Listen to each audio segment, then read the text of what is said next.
What's up, guys? Welcome to my YouTube channel. Here we are. Very first video. I've been telling you guys I was gonna start this for a while. Here I am. I fulfilled my promise. First thing you're probably thinking, insane intro. Thank you. I appreciate that. Second thing you're probably thinking is your dog almost mauled you to death. That did happen. You were seeing correctly. So if you're watching this video, you're probably wondering how you're going to be able to lose fat, and basically I'm going to give you some tips on how to start cutting essentially correctly. And I want you guys to have some good information after this, be able to start your cut. If you have any other questions, you can DM me or comment below. So like, subscribe, and enjoy, guys. I really enjoyed making this, so I hope you like it too. Love you guys.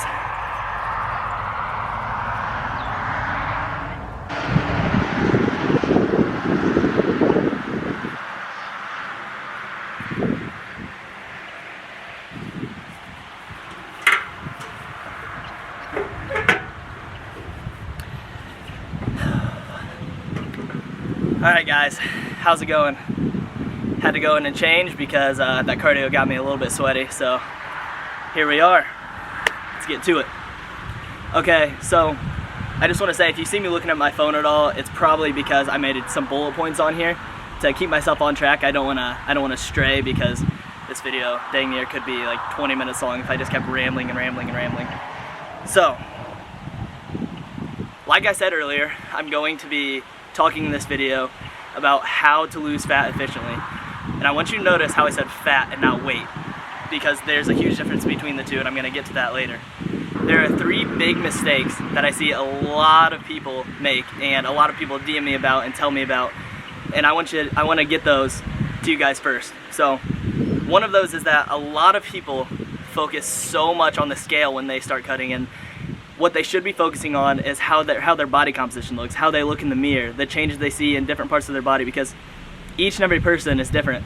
For instance, I lose weight in my abs pretty quickly. Even if I'm at 15 to 18% body fat, you can decently see my abs, and some people may not have that. Some people may store fat in their abs, and their biceps may get cut faster.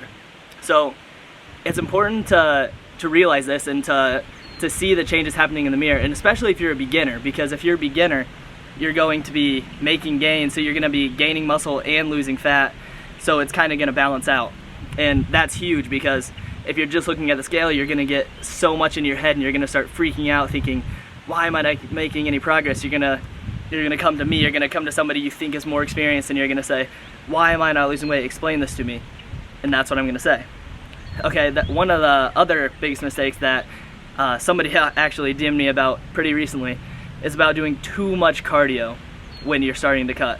This lady on Instagram DM'd me, and she was doing an hour and a half of cardio a day, or 5 days a week, I think she said, 5 to 6. So the main reason why this is bad is because, yeah, you may be able to maintain that, which is, there's no way I can maintain that, but some people could, is that to maintain the physique that you're at, you have to continue to do that much cardio each day. And guys, it's way better to lower your cardio and lower your calories as well, because it's easier to maintain a physique with lower calories rather than burning yourself out each and every day doing that much cardio. It's be kind of ridiculous to do that. The last thing is, people seem to be eating not enough, which is kind of crazy, because you'd think people would be eating more than what they think they should. So very recently, there had been multiple people messaging me about how many calories they should eat in a day. And that's not a simple question to answer. It's not something I can just say, oh yeah, 3,000 for whoever DMs me. It's more complicated than that. Okay, so most of them, for some reason, their magic number is 2,000 calories. And 2,000 calories, it's kind of funny, because when I first started working out, first started lifting, my brother and his friend, actually his friend was doing competition, and I just thought when I first started cutting, that was the magic number that I chose too. And this is a horrible number to choose for multiple reasons, especially if you're 195 pounds, because just think about that. If I, let's say 6 weeks down the road, I plateau, my weight stops going down, so that means my maintenance is now at 2,000 calories. I have to eat less than 2,000 calories. I'm literally going to be burning all of my muscle off, which is not ideal in the slightest. To get started, I'm going to talk about maintenance calories, and at first I want you guys to note that literally any diet you do will work. It doesn't matter if you're vegan, vegetarian, if you're doing a paleo diet, ketogenic, you're doing high fats, high carbs, anything will work. All of it will work based on one thing, and that one thing is a calorie deficit. Maintenance calories are the calories you can eat day in, day out, week to week, month to month. You won't gain weight, you won't lose weight. That is your maintenance calories in layman's terms. Now, I kind of want to tell you guys one or two ways to calculate those. So one way I learned from Christian Guzman, you multiply your body weight by 14 to 16 depending on how active you are. 14 being if, let's say, you don't work out and you're slightly active, and 16 being you work out 2 hours a day and also have a job as, let's say, a waitress. So I'm going to give you guys an example of a 200-pound guy. He works out 2 hours a day. He comes home, he has a job as, let's say, an accountant, so he sits all day. I would say multiply his body weight by 15, giving him a maintenance of 3,000 calories, which is pretty solid maintenance. So the second way is I want you to track your calories for 2 to 3 weeks, and after that 2 to 3 weeks, this will be your normal eating day to day, so you wouldn't have gained or lost any weight. And you're going to average those calories out for how many days you did it, and that should be close to around what your maintenance calories should be. I like this one a little better, but the 14 to 16, it works pretty well. I've done both. After you find your maintenance calories, you're probably thinking, okay, cool, Chase, thanks, man. I have my maintenance calories, I'm ready. Well, you need to know what to do with that. There's a number of things you could do. You could lower it between whatever you want it, but I recommend lowering it around 200 to 600 calories. And ideally around 500, because you don't want to lose the weight too fast. You want to lose between 0.5 and 2 pounds in a week to minimize muscle loss. I choose 500 because this is right in the middle. That's 1 pound a week. 3,500 calories is in a pound. 500 calorie deficit 7 days a week. 3,500 calories. And so yeah, like I said, the slower you lose weight, the less muscle you lose, the more fat is what you're losing, which is absolutely ideal when you're cutting, because the more muscle tissue you have on your body, the more lean you're going to look in general, even if you do have more fat.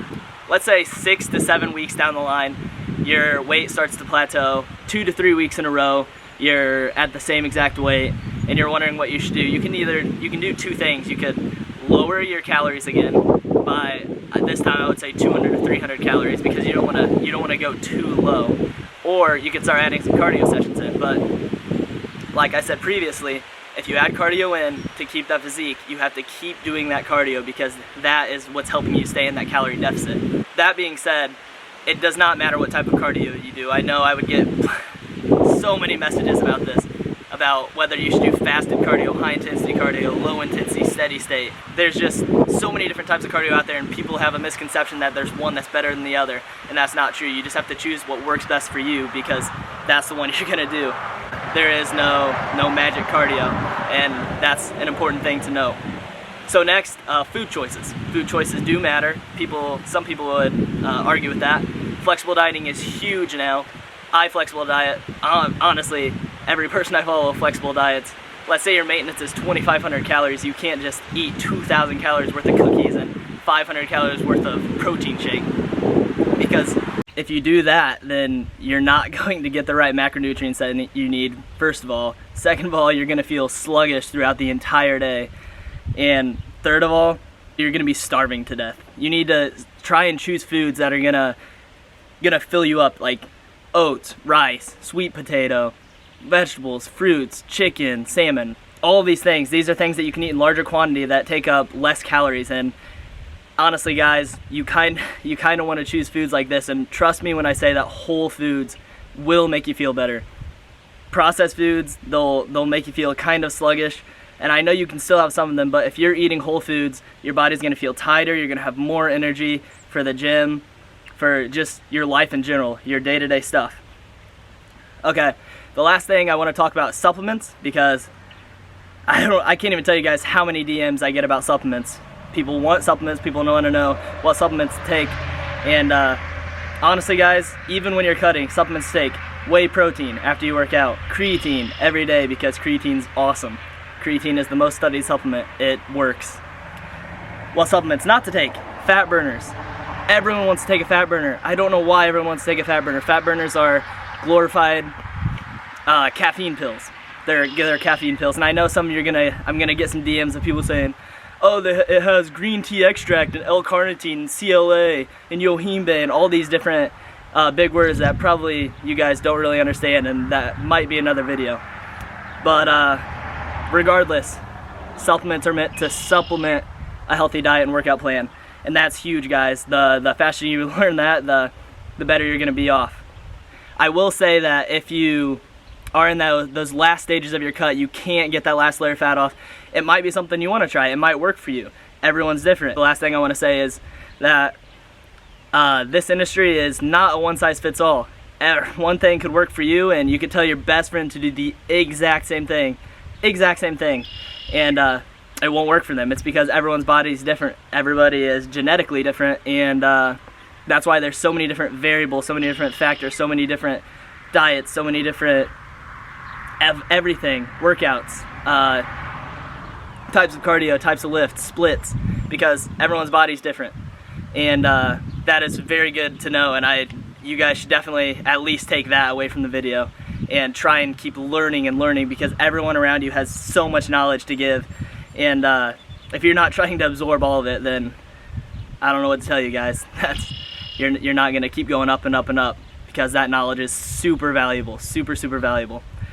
So that's it, guys. I really hope you guys enjoyed, because I did. I like showing you guys what I know, teaching you guys, and if you learn something, that's awesome. That's really what I want to get out of this video. And if you could tell a friend, like, subscribe, that'd be awesome, guys. If you have any video suggestions, DM me on Instagram or comment below, because I'm truly here for you guys. I want you guys to learn from me, and just like I've learned from other people on the internet.